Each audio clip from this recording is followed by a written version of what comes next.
ابھی ایک فاروق رضوی صاحب ہیں انڈیا کے اندر، انہوں نے میرے خلاف ایک لیکچر ریکارڈ کروایا اور بےایمانی کی انتہا کر دی انہوں نے کہ میں نے والدین مصطفیٰ صلی اللہ علیہ وسلم کے ایمان کے کانٹیکسٹ میں حنفیوں اور سلفیوں کا رد کیا. انہوں نے بیچ میں سے کلپ اٹھا کے یہ پبلک کو بتانے کی کوشش کی کہ یہ شاید خود جو ہے وہ سلفیوں والا عقیدہ رکھتا ہے ایمان والدین مصطفیٰ صلی اللہ علیہ وسلم کے بارے میں، یا حنفیوں والا ملا علی قاری والا عقیدہ رکھتا ہے. اور اس نے اسی قسم کی بیچ میں سے جعلی ٹکڑے کاٹ کے تو چڑھا کے تو اس نے میرے خلاف ایک ہنگامہ کھڑا کر دیا. خیر اسے مجھے فائدہ ہی ہوا، مجھے جب کوئی ای میل کرتا میں کہتا ہوں یہ مسئلہ 98 میرا پورا سن لو، ایمان ابی طالب پہ بھی اور ایمان والدین مصطفیٰ صلی اللہ علیہ وسلم پر صحیح اہل سنت کا عقیدہ کیا ہے وہ میں نے بیان کر دیا. تو اس میں سے بھی وہ ٹکڑے ٹکڑے اٹھا کے نا تو اس طریقے سے چڑھاتے ہیں تاکہ کوئی کچھ اور ہی مطلب اس سے کوئی اور رزلٹ نکلے، اور اپنی پبلک کو نہیں بتانا چاہتے کہ ہمارے بزرگ کیا گل کھلا کے گئے ہوئے ہیں. تو اس طریقے سے بیچ میں سے ٹکڑے اٹھانا اور یہ معاملات کرنا یہ بالکل بےایمانی پر مبنی چیزیں ہیں.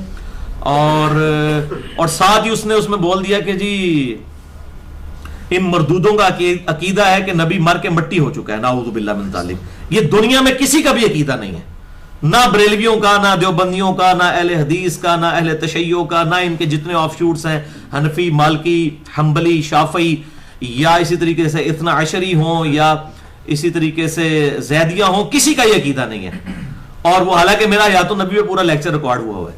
یہ میں آپ کو صرف ضمناً اس لیے بات کر رہا ہوں کہ اس طریقے سے لوگ چیزیں اٹھاتے ہیں اور پھر اچھا اس میں وہ کہتے ہیں کہ جی دیکھیں جی اتنے اتنے بزرگوں نے نقل کیا ہے کہ نبی صلی اللہ علیہ وسلم نے اپنے والدین کی قبروں پر جا کر ان کو زندہ کیا اور پھر ان کو کلمہ پڑھایا. تو میں نے اس کے رد میں بتایا کہ بھئی سورہ الانبیاء کی 95 نمبر آیت ہے کہ جس بستی کو اللہ تعالیٰ ہلاک کر دیتا ہے، موت اس پر وارد ہو جائے تو اللہ تعالیٰ قیامت تک ان کو دنیا میں نہیں لوٹائے گا. اب یہ اللہ کا جنرل رول ہے. اچھا اس نے کہا جی دیکھو جی حضرت عیسیٰ علیہ السلام بھی تو مردوں کو زندہ کرتے تھے. دیکھیں یعنی اس سے یہ چیز ثابت ہو جاتی ہے. یہ تو اسی طریقے سے ہے کہ آپ یہ کہنا شروع کر دیں کہ جی میں قسم اٹھا کے کہتا ہوں کہ جی آگ نہیں جلاتی، تو کوئی دنیا کا انسان مسلمان یا کافر آپ کی بات مانے گا؟ اور آپ کہنے جی قرآن میں آیت ہے کہ جی حضرت ابراہیم علیہ السلام کے لیے آگ ٹھنڈی ہو گئی تھی، تو دیکھیں نا آگ نہیں جلاتی. وہ بھائی یہ ایکسیپشنل کیس تھا، اس کو آپ جنرلائز کریں گے. اسی طریقے سے میں نے جو بات کی تھی جنرل رول یہی ہے کہ دنیا میں کوئی واپس نہیں آئے گا. وہ کہتے ہیں نہیں چلیں یہ بھی ایکسیپشنل کیس ہے کہ آپ صلی اللہ علیہ وسلم کے ماں باپ کو زندہ کیا گیا. وہ جعلی روایت جو سارے جن بزرگوں کے نام وہ لکھ رہے ہیں ان بزرگوں کے ہم پوسٹ مارٹم شروع کر دیں، وہ ہمیں کیوں حجت بتا رہے ہیں آپ ان بزرگوں کو؟ ہم تو مانتے ہی نہیں ان لوگوں کو. ہم تو سمجھتے ہیں کہ ان کی تعلیمات کتاب و سنت کے خلاف ہے. وہ بزرگ بھی آگے کٹہرے میں کھڑے ہوں گے، اپنے دلائل پیش کریں گے. تو for the sake of argument ہم ایگری بھی کر جائیں کہ ایسا مسئلہ ہوا تھا.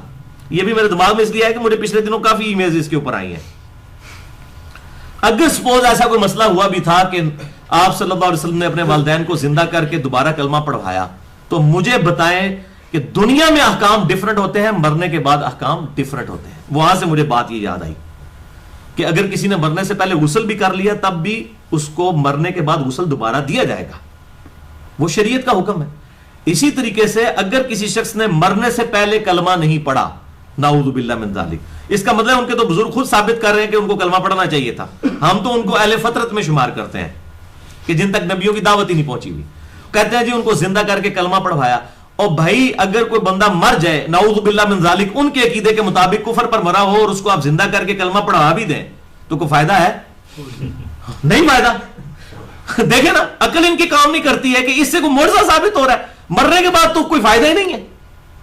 ورنہ تو ابو طالب کو کلمہ پڑھوایا جاتا سب سے پہلے، جن کے بارے میں بخاری اور مسلم دونوں میں حدیث آ رہی ہے کہ حضرت عباس نے کہا اللہ کے محبوب صلی اللہ علیہ وسلم ابو طالب آپ کی خاطر اتنا لڑا کرتے تھے اور آپ کی حفاظت کیا کرتے تھے، آپ نے بھی ان کو کوئی نفع پہنچایا. آپ نے فرمایا اگر میں نہ ہوتا تو دوزخ کی سب سے نچلی گھاٹی میں ہوتا. میں نے اسے پکڑا اور کھینچ لیا. مسلم کے الفاظ ہے میں نے اسے کھینچ لیا اور اب اس کے صرف پاؤں دوزخ میں ہیں. وہ بھی اس لیے کہ اس نے کلمہ نہیں پڑھا، ورنہ وہاں سے بھی باہر آ جاتا. لیکن وہ عذاب اتنا شدید ہے کہ اس کا دماغ ہنڈیا کی طرح کھولتا ہے. وَلِعَوْذُ بِاللَّهِ تَعَالَى اللہم اجرنا من النار، اللہم اجرنا من النار، اللہم اجرنا من النار. تو ابو طالب کو کیوں نہیں کلمہ پڑھایا؟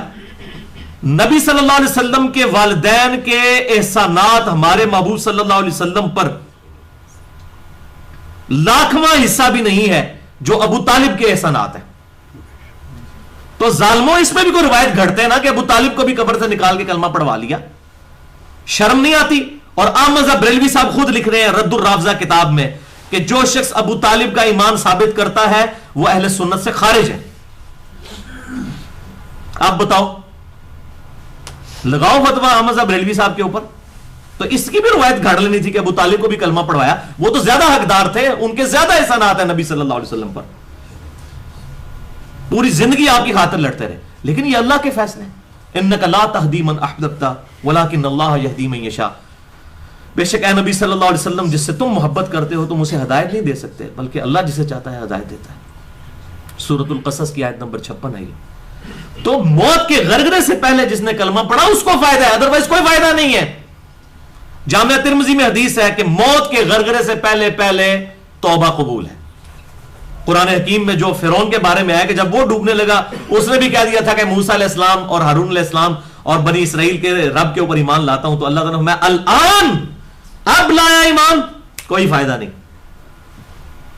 تو موت کے غرغرہ جب شروع ہو جائے اس وقت کلمہ پڑھنے کا فائدہ نہیں. تو میرے بھائی مردہ بندے کو زندہ کر کے کلمہ پڑھانے کا کوئی فائدہ نہیں ہے. یہ جھوٹی روایتیں نہ بیان کرو، ہمارے والا عقیدہ رکھو.